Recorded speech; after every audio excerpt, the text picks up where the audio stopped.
Well, gonna give my final thoughts on that disaster that was perpetrated on Gator Nation last night, Saturday night. For those of you who are seeing this down the line, that would be December 12th, where a heavily favored Florida Gator team just did everything wrong, did everything they could to lose the game to LSU on senior night in the swamp. And they lost, I mean, they did everything they needed to do to lose that game. They let from what I understand, a young, I believe, freshman quarterback just run up and down the field on them. Couldn't stop the run, couldn't stop the pass, couldn't really do anything right. And when they did something right, one of our genius players threw a shoe after we had stopped them, evidently, and would have been our ball, and he threw a shoe. Brilliant. What is it they always say? Act like you've been there before. Emotion is one thing. Showing emotion is one thing. Being a complete asshole on national television and in some ways costing your team the victory and thereby probably destroying your quarterback's chance at winning the Heisman and certainly destroying our ability to play in the championship playoffs. I mean, hell, even if we won the SEC championship, which is impossible, we would be what, 9-2? I think that we probably wouldn't go. Certainly wouldn't deserve it. Maybe they would say the SEC champion should be in there, but I don't know, a 9-2 over a, let's say, 10-1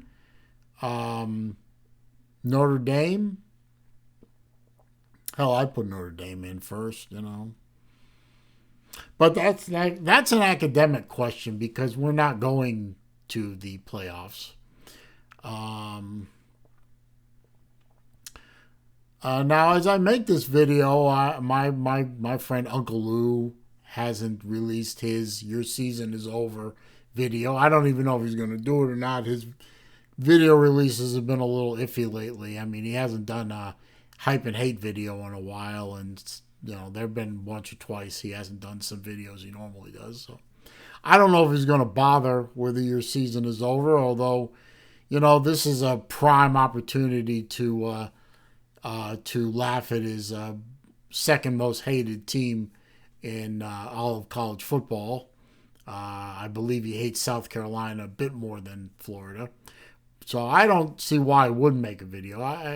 He hasn't made it yet as I make this one, but I know our season's over. Hell, really, our season was probably over when we lost to A&M back in week 3. It certainly revealed to me and a lot of people who are Gator fans that our defense was subpar. Fuck it. It sucks. I mean, they had a game. I guess you could say the Georgia game, they played pretty well. I guess you could say maybe spots here and there in other games they played pretty well. But overall, they never played a whole game well. They played better than they should have against Georgia. Still gave them 28 points, but luckily the offense back then was still working properly. And we managed to score 44 points. and thus outscoring our sad defense and winning the game. And that was pretty much the key to all our wins this year.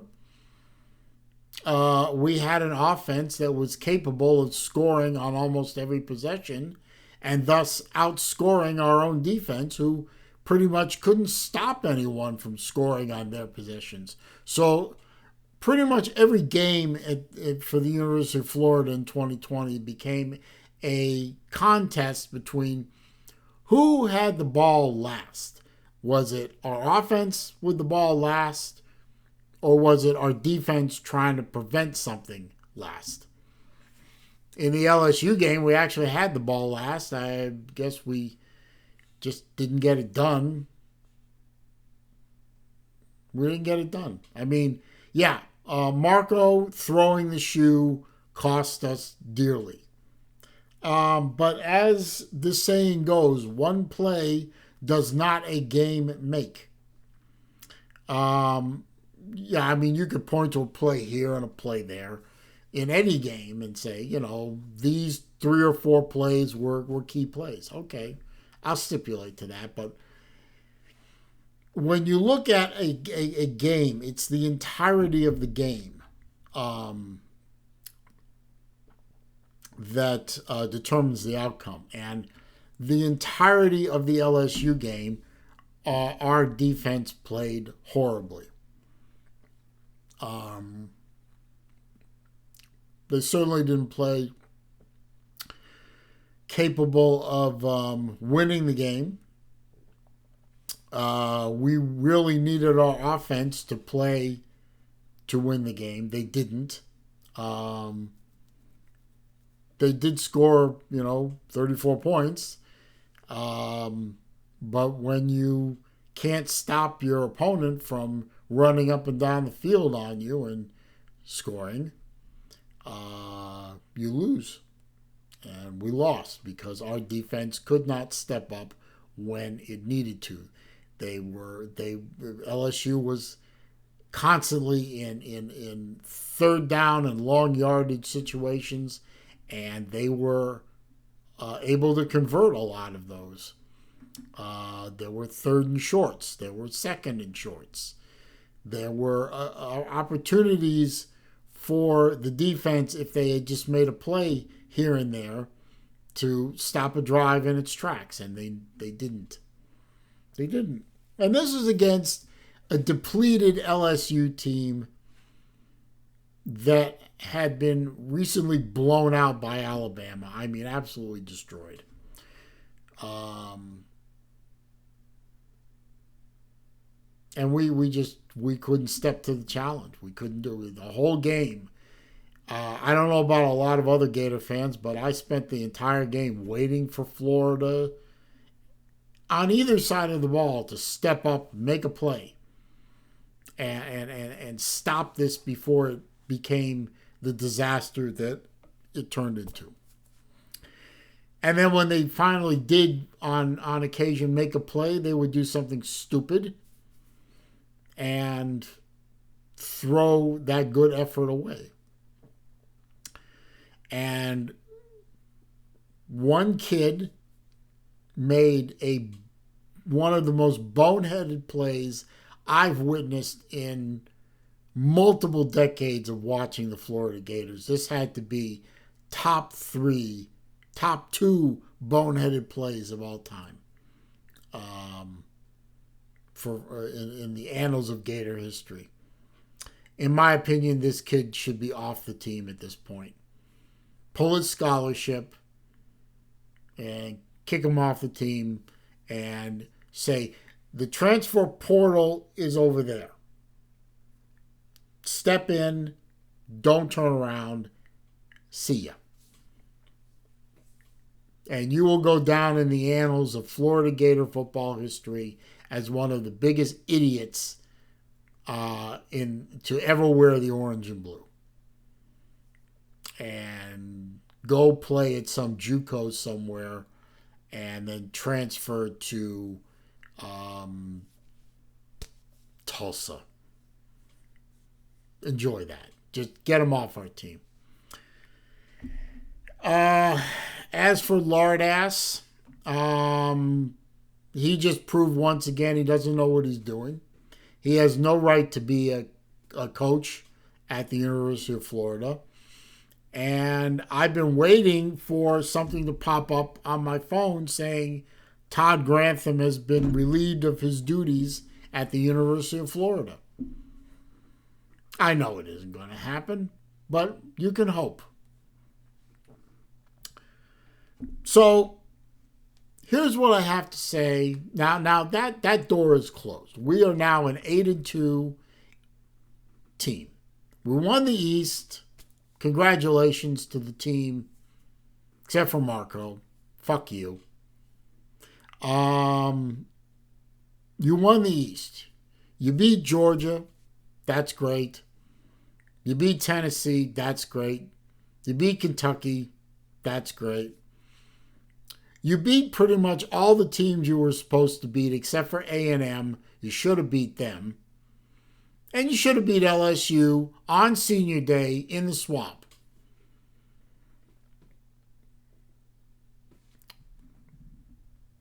But here's a news flash for you, boys. You're not beating Alabama. You're not. That's impossible at this point. I like a lot of Gator fans, held out some small smidgen of hope that somehow Florida could come up with a game plan to beat Alabama, which it would have been a monumental task because Alabama is that damn good. But you've showed me, boys, I love you to death, but you've showed me that you do not have what is it some people say? It isn't about the X's and O's as much as about the Jimmies and Joes. Well, we ain't got the Jimmies and the Joes to beat Alabama. So, now this is Sunday, December 13th. The game is 6 days away. Next Saturday, the 19th. I am going to go ahead. I put it on Facebook already. I put it on other posts. I'm going to say it in video. Congratulations to the University of Alabama for winning the 2020 SEC Championship game. You earned it. You are the better team. I hope you go, as an SEC fan, I hope you go on and win the national championship. I'm pretty sure that none of the other three teams that you'll be in there with will give you too much of a concern. Hell, I hope you get to face Clemson again and get some revenge on last year, I think it was, where you, or was the, I don't remember which year it was anymore. They all kind of blend together at this point. But whichever year it was where you got blasted 44-16 or whatever it was, I hope you get your revenge. Hell, I actually hope myself that Alabama faces Notre Dame and beats the ever-living brakes off of Notre Dame and shuts the Notre Dame fan base up once and for all, because they're one of the chirpiest and loudest and most arrogant fan bases in the country. Yeah, Florida will provide you no challenge. It will be as if it were a scrimmage game for you. All I ask is that don't hurt any of our players. Just beat them and move on to the national title playoffs. There's no need to injure any of our players. A lot of them have promising futures elsewhere, whether it's in the National Felons League or whether it's in the professional ranks as a college graduate. Just play the game, don't hurt anybody, and take your win and move on. hopefully you'll beat us bad enough where the administration will finally consider firing Todd Grantham and proving what we've known in Gator Nation all along, which is that he doesn't know what he's doing. He shouldn't be there. He doesn't deserve to be there. He needs to leave. If it were up to me, I would have fired him this morning. I would have benched Marco already and probably kicked him off the team and pulled his scholarship. But that's not happening, I guess. Maybe they will bench him for the rest of the year. He deserves to be benched. He doesn't deserve to play anymore. He doesn't deserve to wear the uniform anymore. But that's going to be my position for the rest of the week. All the Gumps out there can come at me in all the different streams and chat rooms that I am usually in. I'll just point to this video and say, hey, asked and answered. Congratulations to the University of Alabama 2020 SEC Championship winners, and move on to other more pleasant subjects like, I don't know, will I be, when am I going to start on my IRS tax returns? That's definitely more pleasant than talking about the 2020 Florida Gators. An unmitigated disaster, promising team let down by worthless coaching on the defensive side of the ball. And that's all I have to say about that.